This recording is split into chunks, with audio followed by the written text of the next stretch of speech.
Olá pessoal, boa tarde, bem-vindos aqui ao podcast do Candeias Ordinário, dessa vez com pautas ainda mais interessantes porque é sobre o futuro da cidade e aqui vocês vão ter a oportunidade de conhecer todos os nossos candidatos a prefeito de Jaboatão dos Guararapes, então esse é o momento para você analisar, refletir e quando chegar no dia da eleição tomar a melhor decisão possível.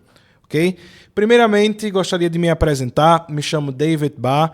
Eu faço uma parceria com o Candeias Ordinário, gerando esses conteúdos altamente informativos com o nosso administrador do Candeias Ordinário, que também está transmitindo ao vivo aqui. Olá, pessoal do Instagram. Pronto, tá aí a voz do nosso administrador do Candeias Ordinário e gostaria de dar boas-vindas ao nosso candidato Elias Gomes. Tudo bom? Olá, Davidson, ouvintes do Candeias Ordinário, dessa rede aqui comunicativa e que conectada. É uma grande alegria estar aqui, conversar com o nosso público ouvinte, com essa galera toda que chega aí muito perto dessa página e me colocar à disposição, como você bem introduziu, não para falar do passado. O que nos traz aqui é o compromisso com o futuro, é trazer o futuro para hoje. Jaboatão tem urgência, a gente tem pressa e está com vontade. Certo. Antes de tudo, a gente quer... sim, mas vamos começar com o relógio daqui a pouco. A gente está aqui com o relógio, pessoal, onde a gente vai marcar as pautas, o tempo, mas como a gente está aqui na introdução ainda não iniciei, ok? Mas com a apresentação dele a gente vai iniciar. Primeiro, temos, assim, como a grande mídia ela falha um pouco com o Jaboatão dos Guararapes, as divulgações das grandes mídias não nos ajudam muito a conhecer quem são os candidatos, quais são as propostas. Então, eu acho que por isso que a rede social é extremamente importante. O papel do Candeias Ordinário também de trazer essa informação ao público. Então, quem é Elias Gomes? Como é que as pessoas podem lhe conhecer melhor? Por onde é que as pessoas podem lhe seguir, seu trabalho? Eu me defino como um cidadão que vive em constante movimento, sonhando e pensando, desde que me entendi de pessoa, que começou a ter noções de cidadania, ainda na minha adolescência, sempre pensei em um futuro que pudesse ser melhor, que pudesse combater tantas desigualdades. Me remetia ao tempo da escravidão, ao tempo em que a mulher não tinha acesso ao voto, ao tempo em que as terras, que ainda é muito concentrado na mão de pouco, as riquezas eram cada vez mais concentradas, em que o analfabeto, e havia muitos analfabetos, famílias inteiras não tinham acesso à escola. Esse mundo me inconformou e me fez lutar. Mas vejo no presente grandes desafios, porque nós temos um mundo rico, com uma enorme produção de riqueza, ainda temos milhões e milhões, 150 milhões de irmãos nossos no mundo passando necessidades básicas, fome. Aqui, na nossa cidade, no nosso país, pessoas ainda vivendo a total exclusão. Isso me fez entrar na política. Foi um sonho que continuo sonhando. Sinto a alegria de ter feito coisas importantes, mas a disposição, a vontade e o desejo de fazer coisas novas. Esse sou eu, que não me sinto confortável no sofá da minha casa, brincando com meus netos, cuidando somente da minha vida. Eu não sou apenas eu. Eu sou uma causa, eu sou um projeto e procuro me colocar no seu lugar para pensarmos juntos que mundo nós queremos, que preserve a natureza, que seja mais justo e menos violento e tenha mais amor no coração, que é o capital mais extraordinário que existe, amar. Na democracia, conviver com as diferenças. Eu sou radicalmente democrático. Certo. E vamos já entrar na primeira pauta, né? Uma das pautas que assim, já é tema há muitos anos em Jaboatão, já de mais de 30, 40 anos, a questão da infraestrutura e da mobilidade urbana. Jaboatão foi sempre uma cidade que cresceu na sombra do Recife, né? Então, Recife regularizou o transporte público, Jaboatão veio um pouco depois, então nunca teve ainda esse papel mais fundamental, né? Como uma cidade grande, como uma cidade que gera emprego, uma cidade que tem uma população grande, tem cultura, tem tudo isso, e a gente já sabe que são muitos anos de muitos problemas, né? Temos a questão da infraestrutura do município em si. Pavimentação, né, que é uma questão extremamente polêmica, inclusive, né, porque muitas pessoas, assim, você andando pela cidade, conversando com o povo, eles vão dizer, essa rua aqui eu já moro há não sei quantos anos aqui, nunca foi asfaltada, sempre foi lama. O que o senhor pretende fazer para que essa situação fique melhor para a população? Isso, você fez uma descrição que nós somos uma cidade que tem todos os problemas de uma cidade grande, mas não tem todas as ofertas e toda a infraestrutura das grandes cidades.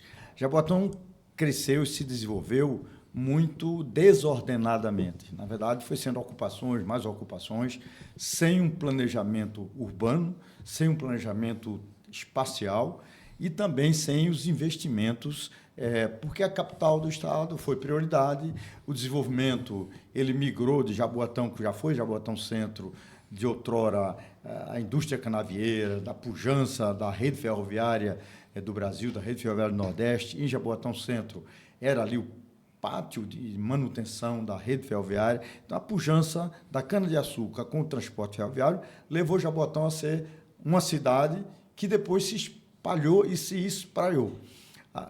Entrou em crise a indústria açucareira, fechando as usinas de Jaboatão, usinas do entorno da nossa cidade, e a economia migrou para o litoral. E aí, que Jaboatão era? Candeias era uma praia de veraneio das pessoas que moravam em Recife, da zona norte do Recife, de uma certa elite da capital pernambucana.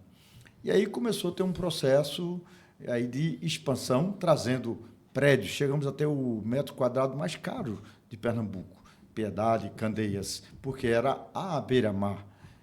Enquanto no Recife, em Boa Viagem, você não tem prédios exatamente à beira-mar. Então, onde é que você botava o pé na areia? Em Candeias, Piedade.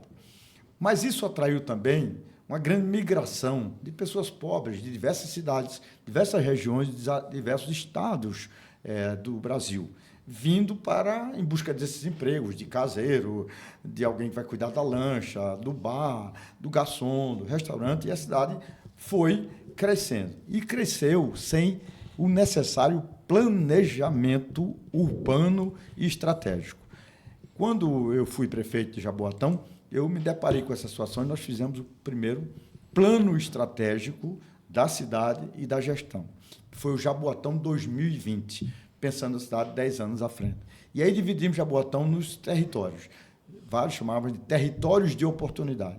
O território do litoral, com o foco na oportunidade na questão das nossas praias, foi aí que nós conseguimos, pioneiramente, nenhuma cidade em Pernambuco fez a engorda das praias, tecnologia que fomos importar dos Estados Unidos, da Flórida, a empresa que veio executar o projeto, veio já de outro país. Nós fizemos aquela obra somente gastando R$ 1 milhão da prefeitura, que foi para os estudos necessários, monitoramento, e obtivemos 40 milhões de financiamento do governo federal, não financiamento, de investimentos a custo zero para o município, foi uma obra marcante. E aí nós também desenvolvemos um outro plano estratégico na área de mobilidade. Indo para o Jaboatão Centro, que é chamada Regional 1, o trânsito estava travado, você não conseguia se deslocar dentro de Jaboatão. Quem vinha de Moreno a Recife, passando dentro de Jaboatão, era um caos. E nós fizemos o primeiro binário da cidade, que foi o binário de Jaboatão Centro. Lá mesmo nós reconstruímos o Cine Teatro, que hoje é um dos melhores teatros do estado de Pernambuco. Quem for lá olhar, ver a sua toda a acústica, toda a questão do tapete, de qualidade, da sonorização, da iluminação. Não fica a dever a nenhum teatro mediano do Brasil e se coloca dentre os melhores. Fomos também buscar a questão da aprendizagem. Jaboatão não tinha nenhuma escola técnica e nosso planejamento estratégico previa qualificação da mão de obra. E nós deixamos 4 escolas técnicas funcionando na cidade. Infelizmente, uma delas, que funcionava no antigo pátio de manutenção da rede ferroviária, fechou. E aí eu já quero adiantar que nós vamos transformar lá no nosso estação digital, que será uma espécie de um porto digital. Já estamos conversando, inclusive, com investidores internacionais, também do Brasil, para que a gente traga a questão da TI, da tecnologia da informática, da inteligência, da produção, da robótica, da questão de produção de drones, tudo integrado, onde foi a Escola Técnica do Senai. Estamos trabalhando e deixamos um convênio com o Senac para, na Escola Visconde Suassuna, ali próximo do shopping, temos uma escola de hotelaria, gastronomia e turismo. Também não foi levado adiante pela atual gestão, que me sucedeu, mas na última ida minha Fé Comércio, eu conversei com o presidente, eu quero retomar essa escola de turismo e hotelaria na cidade, porque nós temos uma vocação para o turismo. Apesar do Tubarão, a gente pode vencer essa guerra. Eu administrei Fernando Noronha e, quando administrei um empreendedor local, ele trouxe um barco da União Soviética, da Rússia, aliás, com fundo de vidro. E ali você conhece, sabe, que a gente pode trazer coisas desse tipo. Você colocar uma espécie de uma piscina itinerante para a pessoa tomarem banho na praia e, ao mesmo tempo, conviver com os tubarões. Significa que você vai deixar de tomar banho de mar. Mas você tem a questão da areia, o turismo de areia, onde você molha os pés, onde você pode botar uma bomba bombeando a água salgada para tomar banho de chuveiro. Você pode cavar piscinas e bombear essas águas para você tomar banho nessas piscinas de água salgada. E o turismo, para mim, será importante e, para isto, essa escola de hotelaria será estratégica. Bem, e aí a gente foi vendo que Jaboatão foi perdendo, e aí a nossa parte litorânea, essa parte leste da cidade também, houve um grande crescimento desordenado. Bem, então, nosso planejamento estratégico previu investimento na mobilidade, que você aqui indagou. O binário de Jaboatão Centro foi entregue. Em Prazeres, o trânsito era travado, tudo passava ali pela Mercado da Mangueira, mão única. A Estrada da Batalha não existia, era uma estrada carroçável praticamente. Nós fizemos o binário de Prazeres, fomos ao governador Eduardo Campos e todo aquele complexo de viadutos, duplicação da Estrada da Batalha foi parceria, recursos do governo do Estado, do governo federal, mas a prefeitura lá cobrando. E a gente deu um passo importante na nossa infraestrutura. Mas alguém pode me perguntar, Elias, por que você está voltando? Porque Jaboatão desandou. A orla, a engorda da praia, está indo embora. E agora está se falando em colocar espigões de pedra. Isso é voltar para a idade da pedra.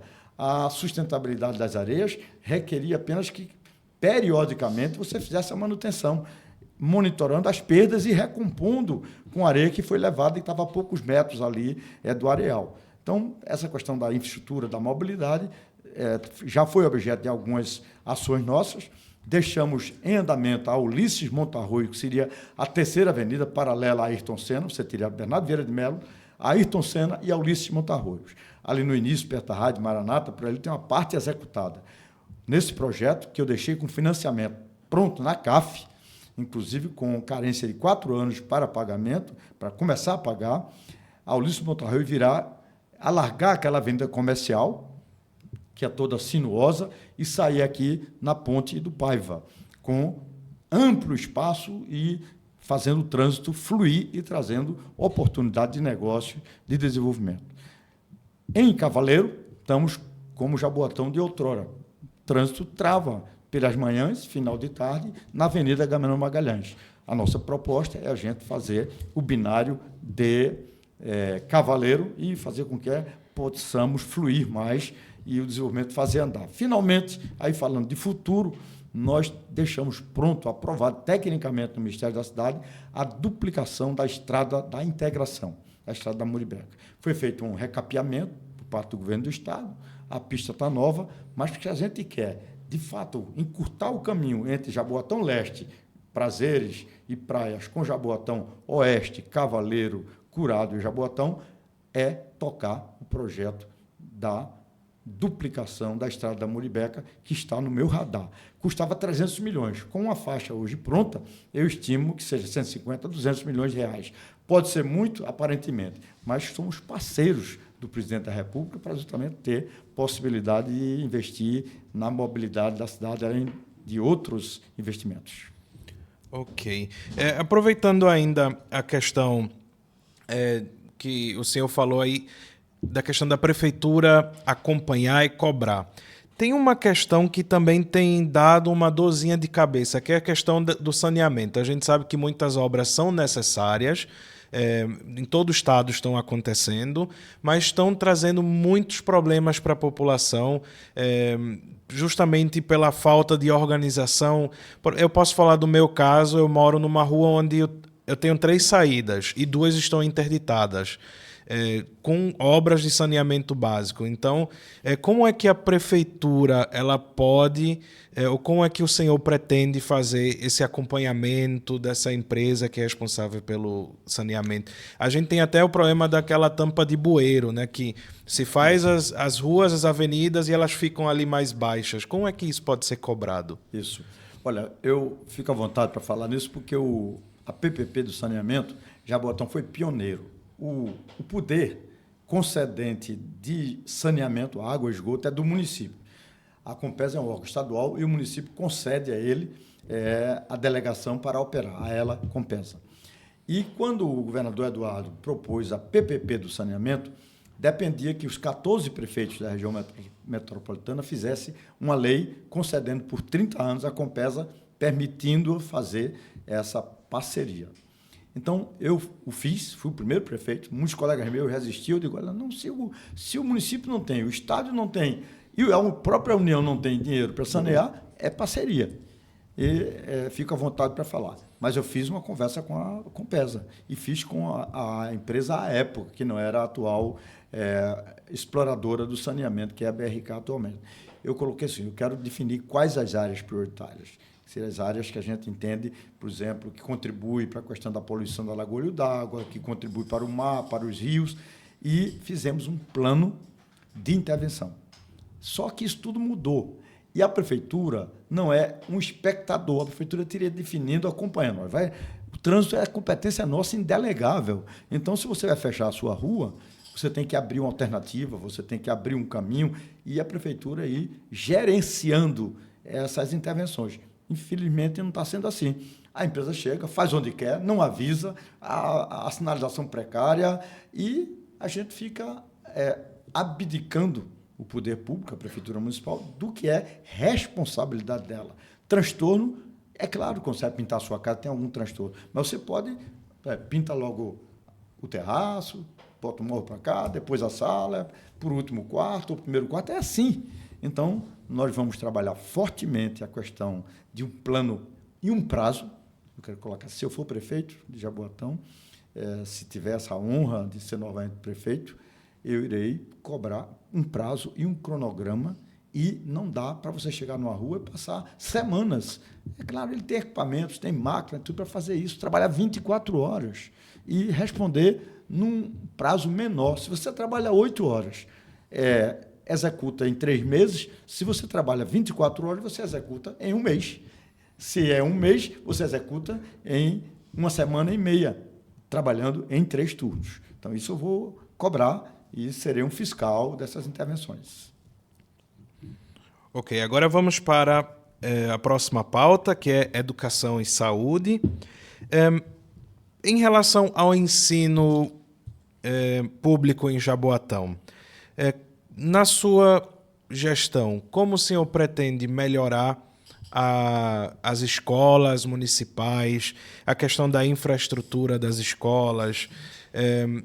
E já vou colocar a próxima pergunta em relação aos profissionais, aos professores e todos aqueles profissionais que trabalham ali na escola. Como é que eles podem ser valorizados nessa sua possível próxima gestão? A nossa ideia é ampliar a rede. Nós temos hoje financiamento fundo a fundo, do Ministério da Educação, e hoje temos 10 escolas em tempo integral do município, as 10 implantadas na minha gestão, no mínimo termos 30, mas podemos fazer um estudo, a gente pode chegar a 40 escolas em tempo integral.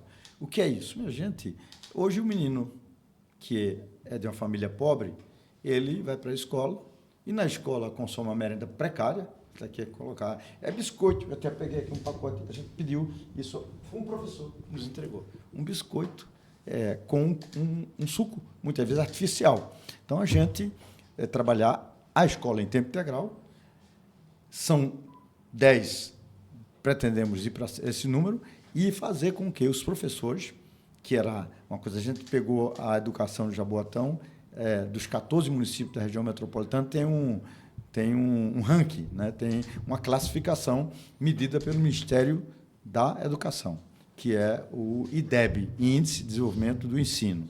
Nós estávamos em 11º lugar no IDEB da região metropolitana. Se fosse um clube de futebol, o seu clube, o Náutico, o Santa Cruz, o Sport, eu sou rubro-negro, nós estaríamos na zona de rebaixamento.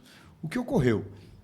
Implantamos mais de 40 escolas, colocamos 10 escolas em tempo integral, fizemos a formação continuada dos professores, que essa é uma tarefa, formação continuada, o professor ganha no sábado para ter aula, ele trabalha de manhã, à tarde cada vez mais atualização, investimento na qualificação, motivação, premiação a professores que produzam mais, e nós implantamos, inclusive, a produtividade. O professor que mais produzisse, hoje, na lei municipal, ele pode perceber o 14º salário.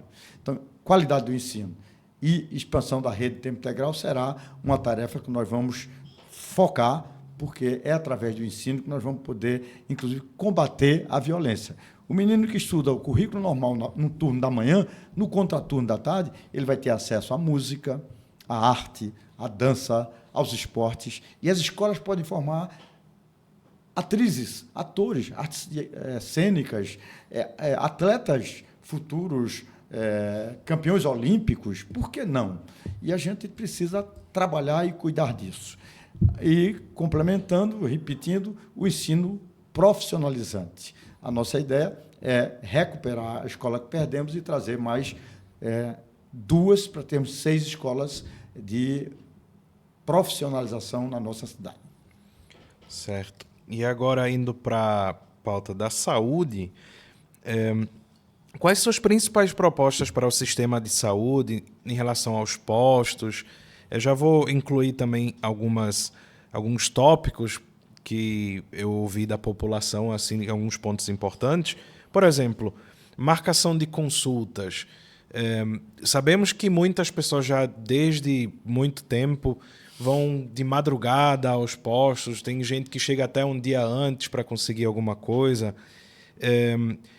A questão do fornecimento de medicamentos, dentista. Então, temos exemplos de algumas pessoas, né, que aguardam há mais de um ano exames, e assim, também preciso deixar claro, são problemas, né, que a gente já tem há muito tempo, então não são problemas de hoje. Então, como é que podemos melhorar a saúde no município? O que é que o SUS preconiza?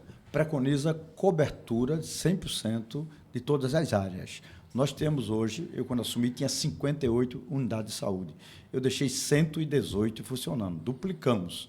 Ocorre que houve fechamento de diversas delas.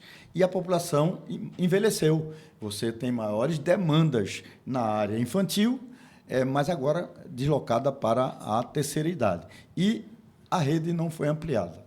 Eu fiz um estudo elementar e precisamos ter 180, próximo de 200 unidades do Programa Saúde da Família. Esse é o programa lá na ponta que cuida da base. É o generalista, é o médico, é a enfermeira, e nós vamos dar essa cobertura. E aí a gente reduz o tempo de espera. Alguém pode me perguntar, e você tem dinheiro para fazer tudo isso? Eu digo, não preciso. Eu vou fazer o seguinte, a unidade de saúde que funciona, abre às 7 e fecha às 2 da tarde, ela vai funcionar com a equipe médico, enfermeira, técnico de enfermagem e auxiliares de 7 até às 13 horas, e entra outra equipe médica, enfermeira e auxiliar de enfermagem de 13 às 19 horas. E a gente sem precisar de grandes investimentos. Porque o custeio o custeio. Isso é garantido pelo Ministério da Saúde. Cada unidade, cada equipe do Programa de Saúde da Família recebe um incentivo de algo próximo de 25, 30 mil reais por equipe. Isso paga o médico, paga a enfermeira, uma parte está financiada. O outro é a farmácia popular. Hoje a gente sente falta de seringa. Esse eu digo porque eu fui prefeito, eu encontrei a prefeitura assim e a gente resolveu esse problema. Um esparadrapo, um gase, um remédio básico, olha aqui, um Dipmed, básico, está acontecendo. Na minha época, o que eu fiz para resolver essa questão? Nós entramos numa central logística, fazíamos uma licitação para 8 meses, para 6 meses, estoque regulado, uma equipe de farmacêuticos na farmácia central, e em cada regional tinha uma farmácia regional, com um farmacêutico ali acompanhando, e ele online, sistema de modernização, tecnologia, acompanhava. Só tem 10 caixas do remédio. Então, você repõe. Então, é gestão. É questão de gestão, porque essa questão é financiada pelo Ministério da Saúde. Está faltando gestão, e nós vamos resolver esse desafio com a questão de cobertura 100% do Programa de Saúde da Família. Aí vamos para a questão dos especialistas. O de olho na consulta não tem funcionado, porque não é que a tecnologia falhe, não é que seja uma coisa ruim, é porque não conseguem fazer a rede se expandir e dinamizar o atendimento, e a demanda fica totalmente reprimida. Nós queremos fazer um mutirão para zerar essa fila e, a partir daí, com a ampliação da rede de postos de saúde, nós vamos atender essa demanda. Os especialistas, não dá para colocar um especialista em cada bairro. Nós vamos colocar, já temos 6 policlínicas, das quais 2 eu construí, nós vamos colocar 2 centrais médicas de especialização. Uma nessa região leste, Cajueiro Seco e Praias, e outra na região oeste, Cavaleiro, Jaboatão. E aí nós vamos adotar, mais uma vez, a tecnologia, a telemedicina. Você tem um especialista de São Paulo, do Albert Einstein, por exemplo, e os estudos de caso, você pode fazer isso, o médico aqui, generalista, conversando com o especialista, ouvindo o paciente, mede a pressão, faz o exame de sangue, e você facilita e acaba com essa tortura que é a fila de espera no nosso município. Ok, vamos agora para a próxima pauta, que é meio ambiente e sustentabilidade. Vamos falar primeiramente do meio ambiente em geral, né? Sabemos que é uma coisa... Não sei se o senhor já viu o personagem tubaratinado, aquele tubarãozinho que dança nos vídeos. Pronto, sou eu. Parabéns. Eu curti demais ali aquele tubarão. Pronto, tubarão brincalhão. Isso. E assim, o que é que eu falo muito, o que é que eu ouço muito da população? Por isso que eu trouxe essa pauta para cá também.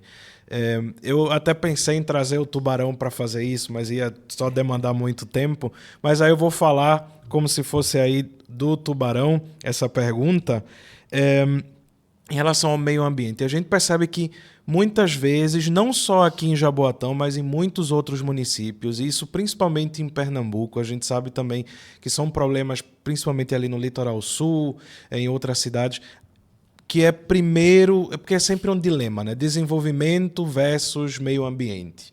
Porque, infelizmente, Recife ele cresceu assim, aterrando mangues e derrubando árvores, e isso mostra que o meio ambiente sempre é aquela última prioridade, né? A gente fala, tem tantas outras, deixa o meio ambiente por último. E hoje a gente paga as consequências com as chuvas, com os problemas, o clima que está mudando.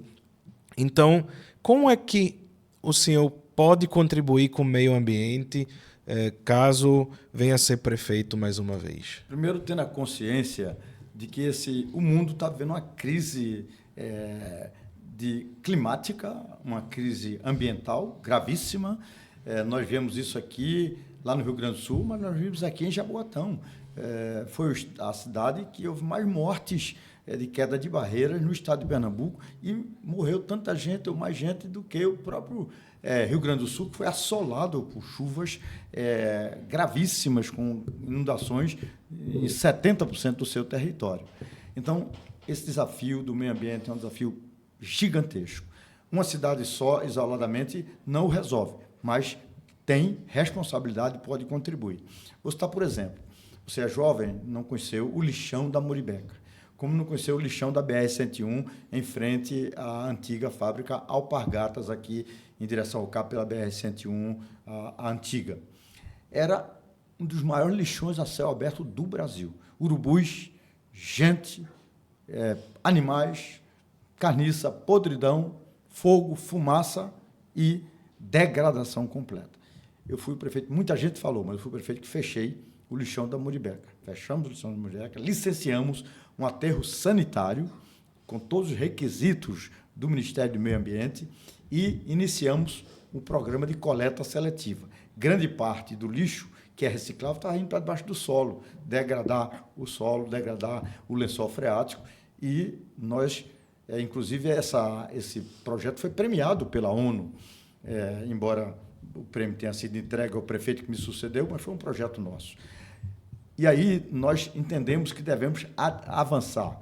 A engorda da praia, ao invés de colocar pedra, nós fizemos a solução com a própria natureza, fazendo uma mitigação de uma questão ambiental também muito grave. O que é que nós pensamos agora? Incentivar as energias renováveis, carro elétrico, a frota da prefeitura tem que ser de carro elétrico. As empresas de transporte, você incentivar a utilizar outros combustíveis menos pesados, como é o caso do diesel, ampliar para 100% da cidade a coleta seletiva, fazer o esforço de ampliar o número de cooperativas, criamos 8 cooperativas de catadores, nós queremos espalhar por toda a cidade, dar incentivo, financiá-los, treiná-los e transformá-los em empreendedores. Ao invés de catar o lixo para vender, ele vai catar o lixo, se associar a outros companheiros, colegas de atividade e já beneficiar, produzindo, por exemplo, vasilhas plásticas, produzindo recipientes, aproveitando esse capital hoje que é o lixo.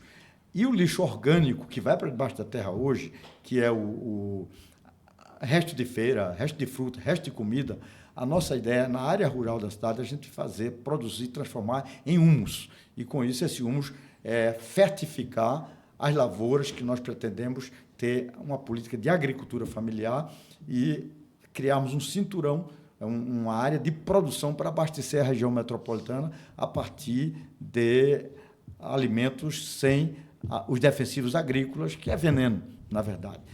Além disso, a Secretaria do Meio Ambiente será, ontem eu falei isso nos curados, será a Secretaria do Verde e do Meio Ambiente. Pretendemos, a nossa meta inicial é plantar 10 mil árvores na cidade e incentivar projetos de reflorestamento na área rural. E isso já será a nossa contribuição para que a gente puxe esse tema no conceito da região metropolitana. O Recife polui, manda o lixo para Jaboatão, eu vou cobrar uma taxa ambiental, criando receita para a cidade. Quem quiser trazer lixo para cá, o Cabo recebe lixo do Cabo Santo Agostinho, do Recife, de Moreno, de Abreu e Lima, parte de Paulista, e nós precisamos nos beneficiar com isso. Ou seja, o meio ambiente de Jaboatão paga e a população não recebe. Nós vamos cobrar uma taxa das empresas que trazem esse lixo, dos aterros, para poder investir isso na área ambiental da cidade. Eu posso falar também, eu sou pescador e conheço aqui, ali de Barra de Jangada, daquelas marinas ali, vários pescadores que fazem assim, eles vivem de guia de pesca. Então, muitas pessoas hoje mudaram, eu sei que ainda não são todos, mas muitas pessoas perceberam que, ao invés de passar rede em tudo, vender o peixe, rende muito mais levar um turista para pescar e muitas vezes pesca esportiva, soltar o peixe. Só que aí esses pescadores se deparam com 2 grandes problemas. Isso também já é um problema que vem de muito tempo, que é a questão de fiscalização ambiental. Porque o que é que acontece, por exemplo, no Rio Jaboatão? Geralmente, em época de chuva, há um derramamento de algum, não sei se a gente não sabe, mas tem aquele cheiro forte de cana-de-açúcar. A gente não sabe se é de alguma refinaria que derruba ali tudo no rio. E periodicamente aparecem muitos peixes mortos ali no rio. Inclusive o Candeias Ordinário, ele teve lá na cobrança, ligou para o CPRH, a gente conseguiu fazer essa denúncia e quando chegaram no local a maré já tinha subido, já desapareceu tudo. E aí a gente percebeu que a parte ambiental, porque fica meio que um jogando para o outro. Não, é o CPRH, não, é a guarda ambiental. E a gente percebeu, principalmente no São João, que tem muitas irregularidades em relação às fogueiras, que não tem efetivo para atender as demandas na guarda ambiental. Não é, também preciso ressaltar também que não é um problema de hoje e também não é um problema só em Jaboatão. Eu conheço pessoas da guarda ambiental do Recife que também sofrem com problemas já há muito tempo, na questão de equipamentos, viaturas. Então, o que é que pode ser feito nessa questão de fiscalização ambiental para a guarda ambiental? Isso. Primeiro, precisamos ter um planejamento, um plano de sustentabilidade da cidade. Eu falei aqui combustíveis, energias renováveis, mas precisamos ser nossos ativos ambientais. Quais são? O rio Jaboatão. O rio Jaboatão interfere na qualidade da água do mar e da pesca. Nós vamos criar o Comitê de Gestão da Bacia. Aliás, eu criei esse comitê quando fui prefeito e a gente tinha o CPRH nele. Acabou. Nós vamos recriar o Comitê de Gestão da Bacia. Nós vamos trabalhar agora com o saneamento básico de Moreno, de Vitória de Santo Antão e de Jaboatão. A contribuição de esgoto sanitário para o rio vai reduzir. Vamos identificar quais são os contribuintes para a poluição, as indústrias, usinas, identificá-las e obrigá-las a filtrar, a reaproveitar a água, os seus resíduos e não jogá-los no rio e fazer o desassoreamento do rio Jaboatão. Eu entendo de areia porque a gente fez tudo para trazer água para areia para a praia. Eu também sei que a gente pode aprofundar a calha do rio Jaboatão e cuidar das matas ciliares. Replantar esse comitê de bacia, contribuindo com Jaboatão, Moreno e Vitória de Santo Antão, onde nasce o rio, é um rio de curta quilometragem, a gente fazer toda uma... revitalizar o rio Jaboatão, transformando num santuário ecológico. Eu fui administrador de Fernando de Noronha, como falei, e a gente fazia uma fiscalização rigorosa, junto com o IBAMA, em parceria, tal. E a nossa ideia é criar esse comitê de bacia e outro ativo são as nossas matas. Ainda temos matas e florestas. Nós vamos criar as APAs, áreas de proteção ambiental e sustentabilidade.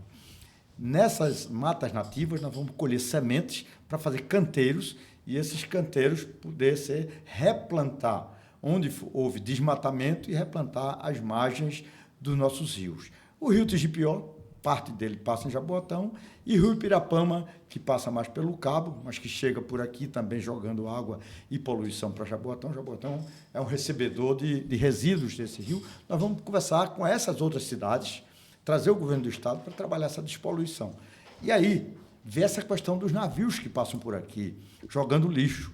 A gente tem que acompanhar. Eu vou contar um rápido episódio em Fernando de Noronha.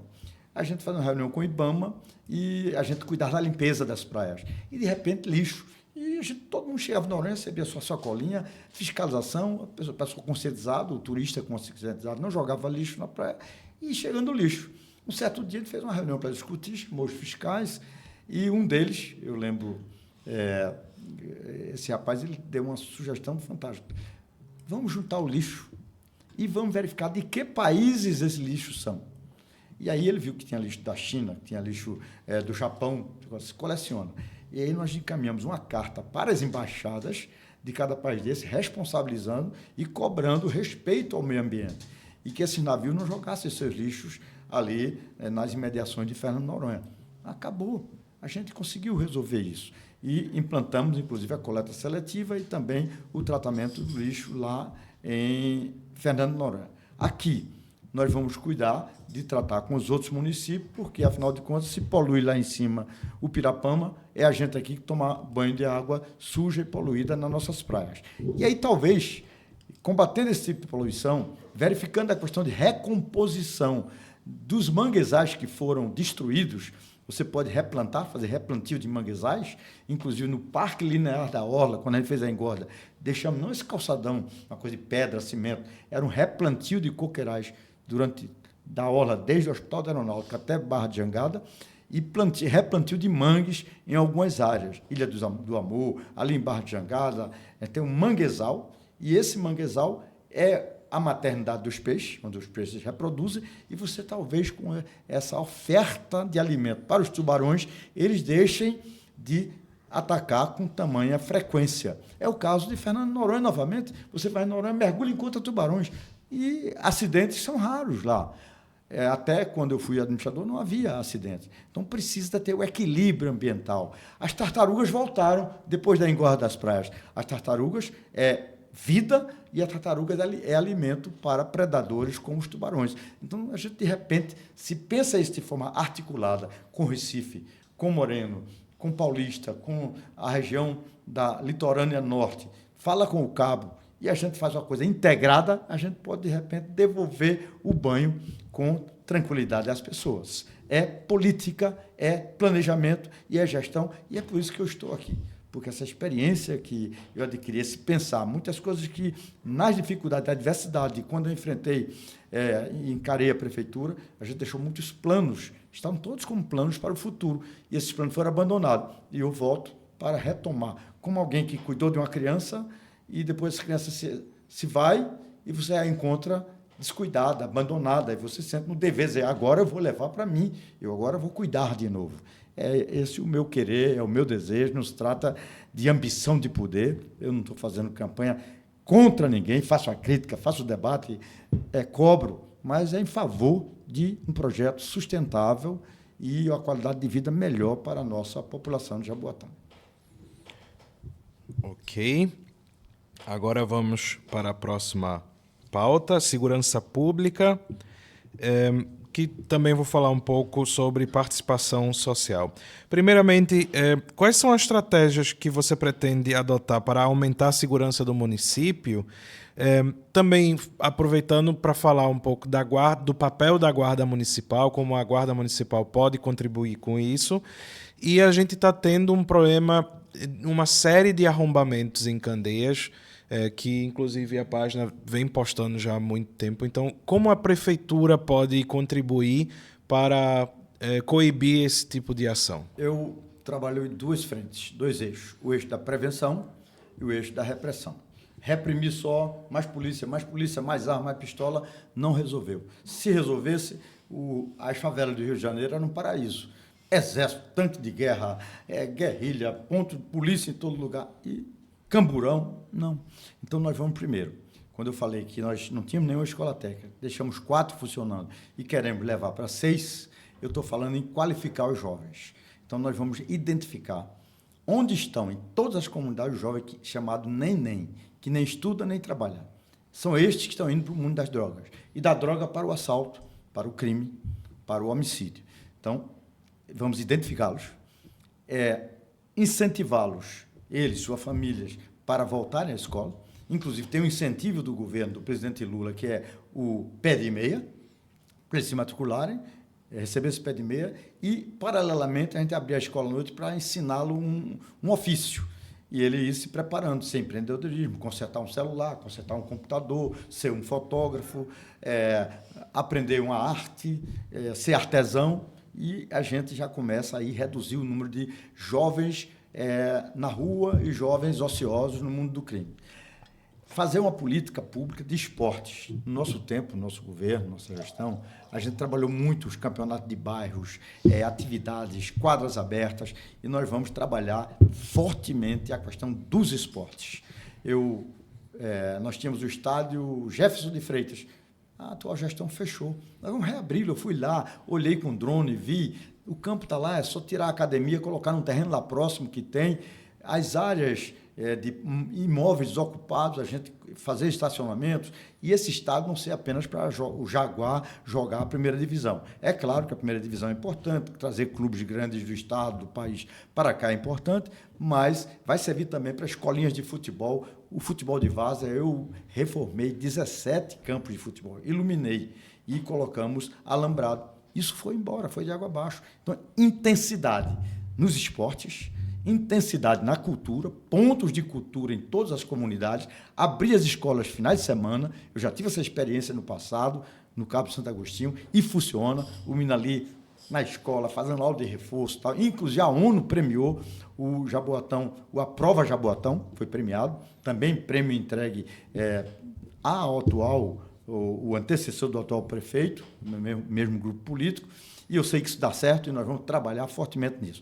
Então, a gente reduz a produção de jovens em situação de risco, de vulnerabilidade e, consequentemente, para o mundo do crime.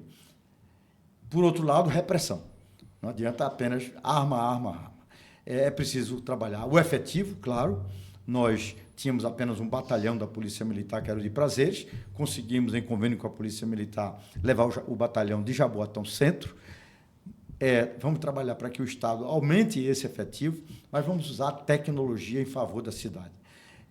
Implantamos as primeiras câmeras, foi incipiente, 50 câmeras na cidade. A nossa ideia é implantar centenas de câmeras de patrulhamento eletrônico, montar redes de ponto seguro e as centrais de monitoramento para proteger o cidadão. Arrombou tua casa, arrombou teu comércio, está sendo fragado, e aí o cara se inibe. Ele não vem de fora do cabo que não tem monitoramento eletrônico ou ruas do Recife para cá, se ele sabe que aqui está tudo monitorado.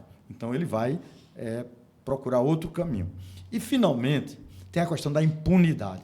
Muitas vezes o cara comete um delito, um homicídio, um crime, um outro tipo de coisa, e o inquérito não anda na polícia.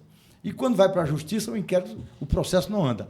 Então, nesse projeto nosso, vamos ter um sistema, um site, um sistema de tecnologia que eu já conheço, o Espírito Santo tem, eu adotei no Cabo Santo Agostinho, que será o seguinte: acompanhar todos os inquéritos em todas as delegacias da cidade para dar celeridade e cobrar, fazer um convênio com a Polícia Civil, Polícia Militar, com o Ministério Público e com o Tribunal de Justiça do Estado de Pernambuco, para dar celeridade a essas medidas, porque a impunidade é amiga da perversidade, é amiga do crime.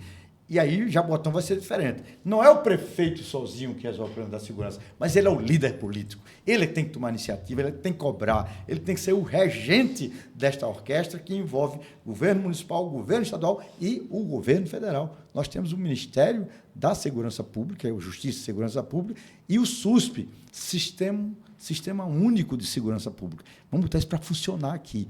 E vamos fazer, como eu fazia, mensalmente, monitoramento de todos os homicídios, todas as áreas, retomar operações que a gente tinha, que era a Operação Sossego, sexta, sábado e domingo, barulho, perturbação da ordem, tráfico de drogas, a gente saber os pontos e a gente atuar.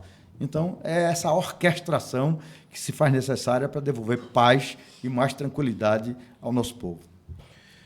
Como o seu governo promoverá a participação ativa da comunidade nas decisões? Até essa comunicação, né? Como é que pode ocorrer da melhor maneira essa comunicação da população com a prefeitura? Isso.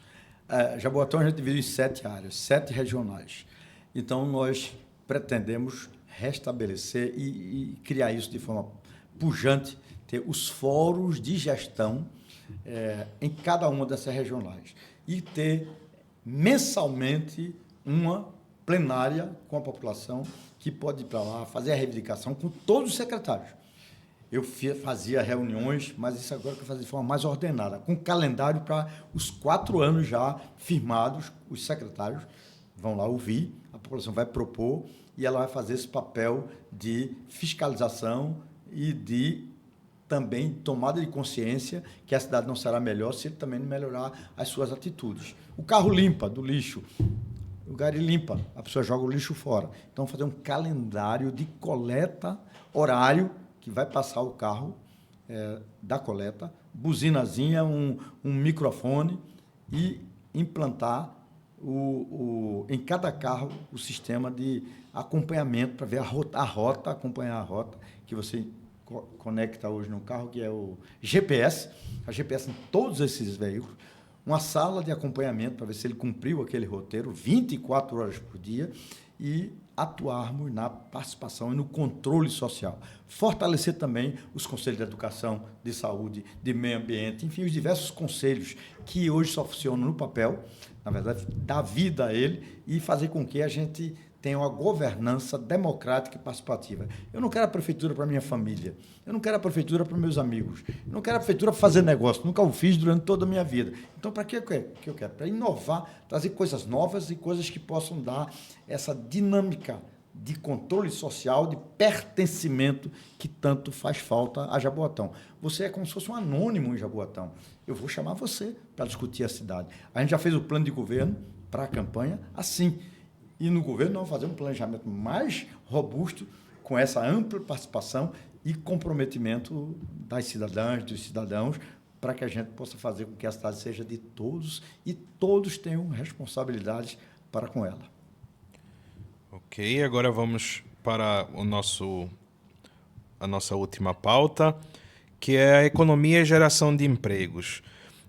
Quais são suas ideias para fomentar o desenvolvimento econômico, gerar mais empregos, como trazer investimentos, como o Jaboatão como a prefeitura pode contribuir com isso? Nós temos uma tradição de emprego que é a convencional. Uma indústria contrata, um shopping contrata, uma empresa contrata. Esse é o modo tradicional. O mundo hoje não é apenas o mundo do emprego, é o mundo do emprego, é o mundo do trabalho.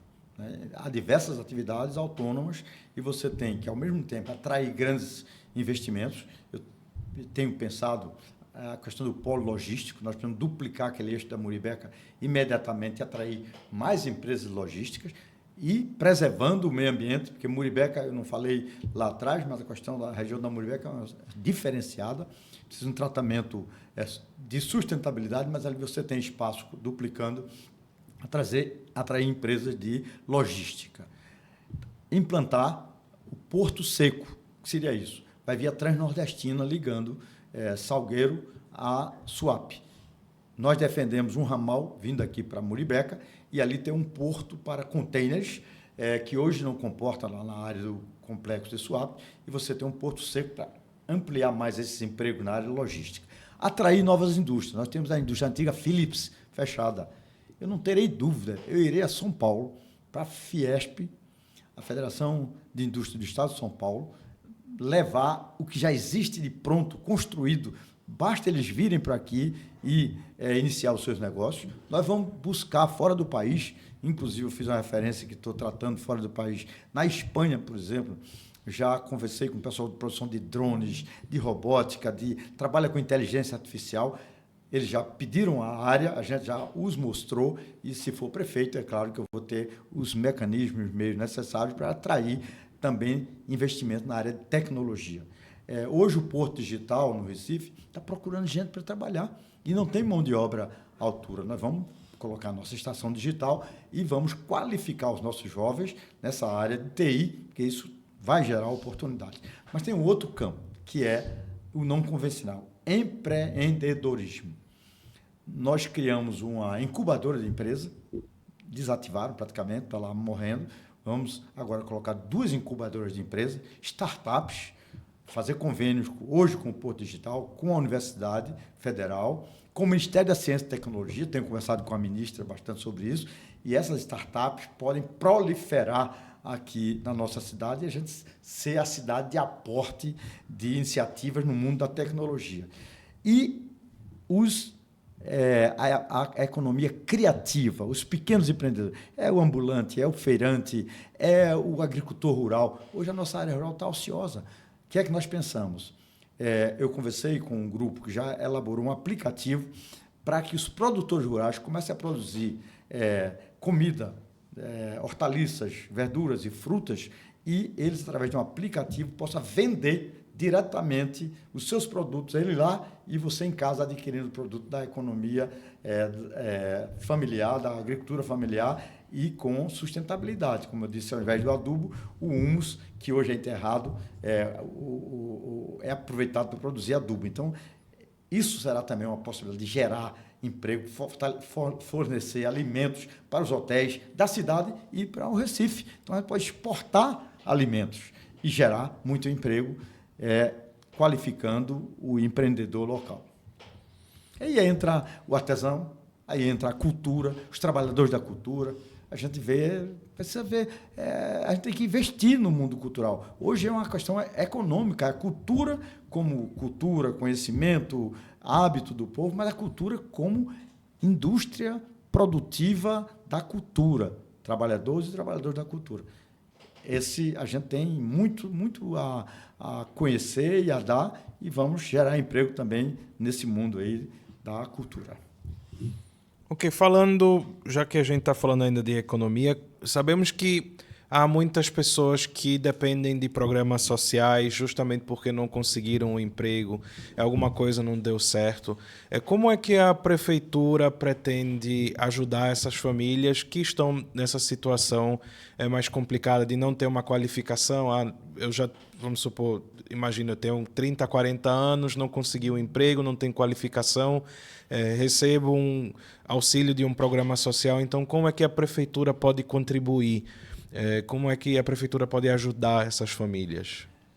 A nossa ideia é criar a Secretaria do Trabalho, Empreendedorismo e Economia Criativa e criar a Secretaria de Ciência e Tecnologia. Então, você tem 40 anos, não conseguiu trabalho, você está desconectado do mercado do trabalho. Eu vou levantar todas as empresas do entorno de Jaboatão e que tipo de mão de obra ela precisa. E aí eu não vou construir, não. A escola que existe vai abrir à noite, ela funciona o ensino fundamental, ela vai abrir à noite e eu vou te qualificar e vou fazer a agência do trabalho que nós construímos em Jaboatão Centro, que é uma das maiores da região metropolitana e que funcionava nas 7 regionais e que hoje também está se apagando. Ela vai captar essas pessoas, treinar, qualificar e remeter para o mercado do trabalho. E é um momento bom. Alguém diz, ali você faz tudo isso. Estou falando tudo isso, tem financiamento. Tudo isso, você tem o Ministério do Trabalho e Emprego, foi criado no presidente Lula, na gestão do presidente Lula. Você tem financiamento hoje, a cultura, você tem hoje o Sistema Nacional de Cultura, você tem dinheiro. Eu estou dizendo que eu estou arrotando, vou fazer tudo, não é porque tudo isso estou falando que são coisas possíveis. A fonte de financiamento, está faltando gestão. Então, a gente trabalhar essas pessoas e trazê-las para o mercado de trabalho. Os que estão no Bolsa Família, eu acho que isso é um momento de passagem. Ele não quer ver com R$600. Se ele puder ganhar 2.000, ele vai querer ganhar. Agora, eu preciso estender a mão a você. Eu preciso, olha, você ganha R$600, você pode ter uma profissão, você pode treinar, você pode se qualificar. E se aparecer uma oportunidade para você ganhar R$1.500, você preferiria trocar esses R$600, que é um auxílio, por um salário quase 3 vezes mais, tendo ainda vale transporte, auxílio para comida, vale alimentação, muitos vão optar. Agora, eu preciso prepará-lo, para incluí-lo. SUAP vem aí, vão precisar de 30.000 pessoas. Espero que não tenha aqui em Pernambuco importar mão de obra. Eu conversei com a Petrobras, eles estão nos garantindo que vão qualificar pessoas aqui para a expansão da refinaria que está em andamento, mas que vai se expandir. 30.000 empregos é uma demanda enorme, daria para empregar milhares de pessoas na nossa cidade de Jaboatão, desde que Jaboatão busque essas parcerias. Ok. Agora, no final, eu separei 2 perguntas aqui, que aí o senhor pode ficar à vontade para responder do jeito que quiser. Assim, é uma pergunta que talvez limite um pouco, né? Eu pergunto aqui qual a sua prioridade principal se for eleito. Mas se a gente puder resumir, quais são assim os pontos principais que serão importantes, mais importantes, que a gente sabe que são muitas coisas, né? Eu tenho isso na cabeça claramente. Pronto. Vamos lá. Primeiro, as ações emergenciais. Botar a saúde profissional, botar médico e medicamento. Tá. A outra, você retomar o programa de drenagem, de macrodrenagem da cidade. O Rio das Velhas, todo inverno, chegava 1 metro, 2 metros de água nas casas. Quando eu fiz o revestimento do canal da Garapeira e Rio das Velhas, não teve mais inundação nessas casas. Cajueiro Seco, eu executei 50% do canal de Cajueiro Seco, deixei o convênio com o Ministério das Cidades e essa obra parou faz 8 anos. Nós vamos fazer todo o revestimento do canal de Cajueiro Seco. Igualmente, fazer nos bairros da cidade, são 50 canais, revestir esses 50 canais. A outra intervenção rápida, os morros. O Ministério das Cidades tem investimento para a questão das barreiras.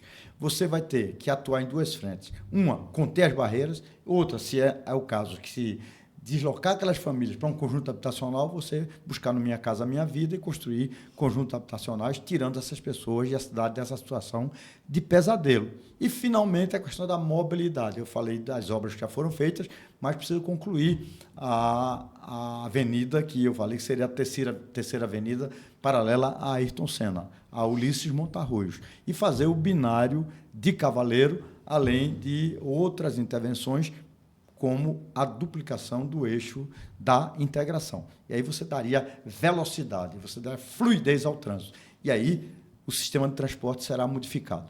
A nossa ideia é renovar 100% a frota.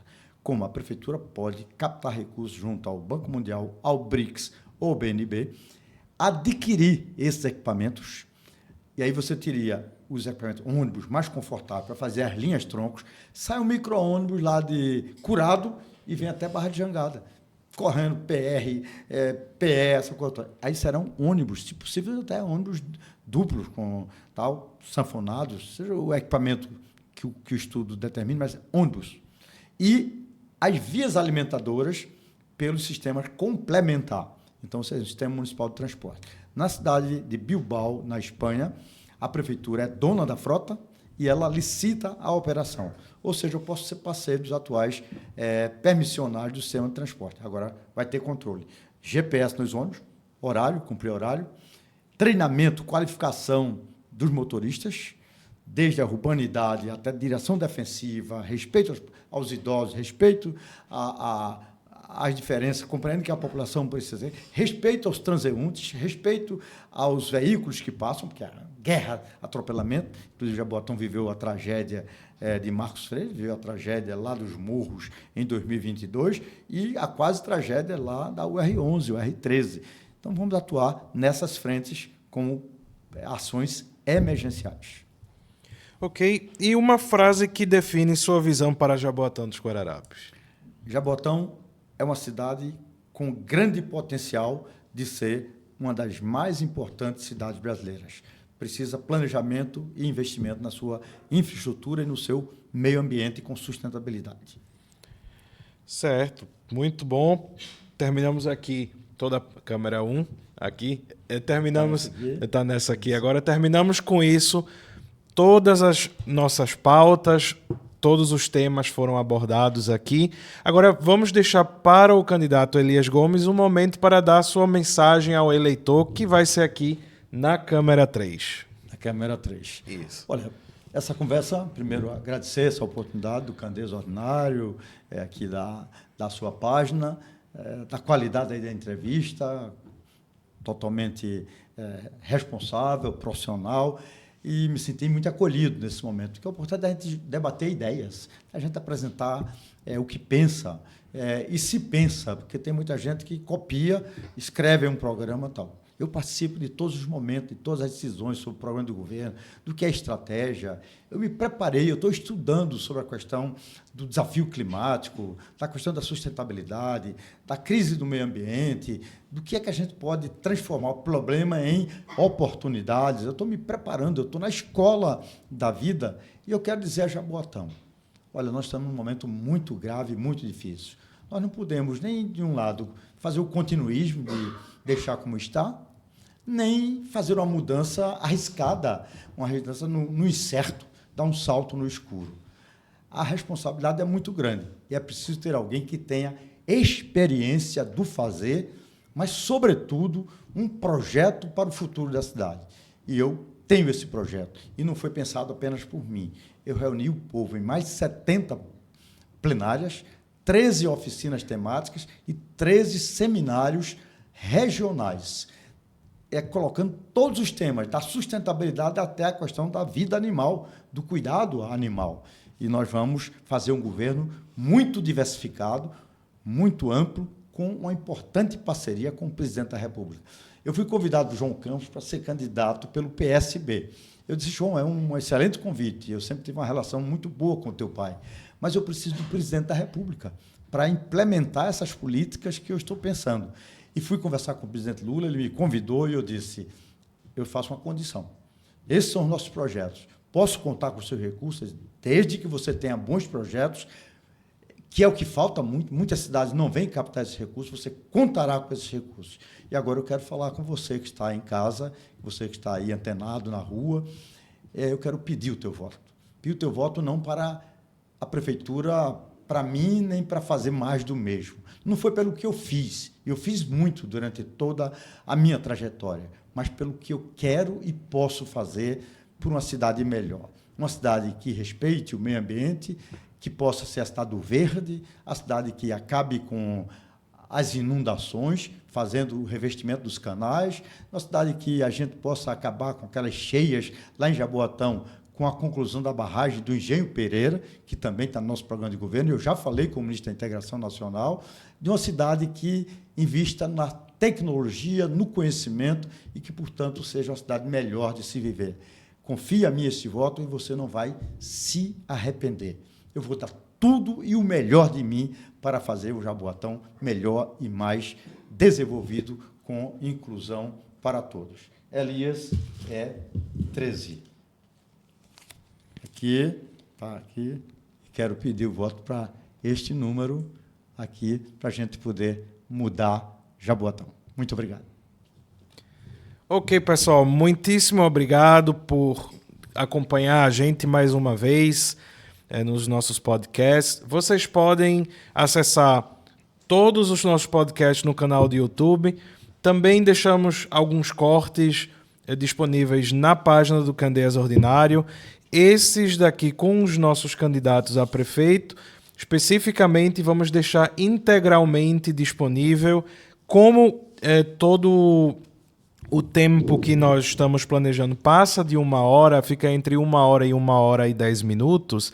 Então nós dividimos o vídeo em 2 partes, então vamos postar parte 1 e parte 2. Assim você vai poder analisar todas as propostas com mais calma e fazer o seu voto da maneira consciente, ok? Meu nome é David Bach, muito obrigado pela sua presença. David, muito obrigado, querido. Eu que agradeço. Até uma próxima, pessoal. Tchau, tchau. Tchau, gente.